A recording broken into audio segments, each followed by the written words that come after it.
Good morning.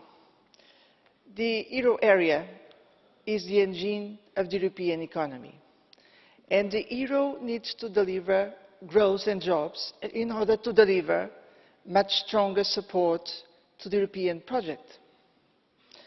So that's why the European Parliament needs to have a strong say in all these matters, and that's why this dialogue today is so relevant.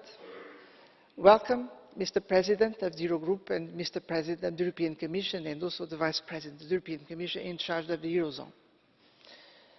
The Eurozone is confronted with three major problems: a clear output gap, macroeconomic imbalances, and worrying economic and social divergences. These problems are there. And I believe there is a key word to respond to these problems, which is investment.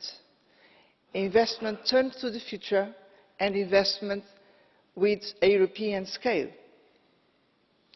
So we need to have much more investment to raise domestic demand in Europe.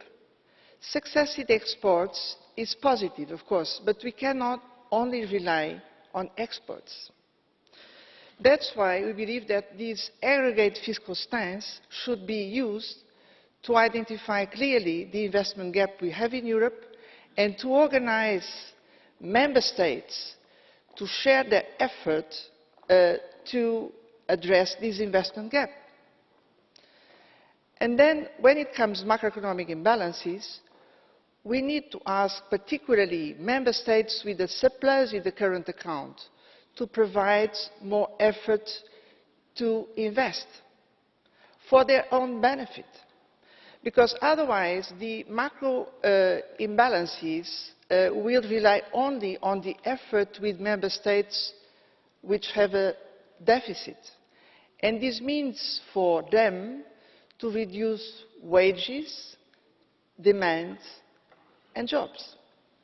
So we need to have a joint effort of surplus and deficit countries to reduce macroeconomic imbalances.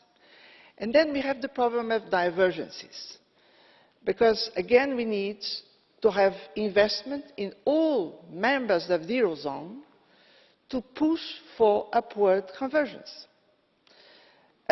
This is necessary. Of course, member states in catching up effort, they need to make their own effort, for sure, but they should be complemented by the necessary European instruments. And they are completing the banking union and building up a fiscal capacity. So these are issues where the European Parliament will remain very active. We plan to be active all over the road to complete the economic and monetary union and in the key moments of the European semester. This is, again, a very important moment.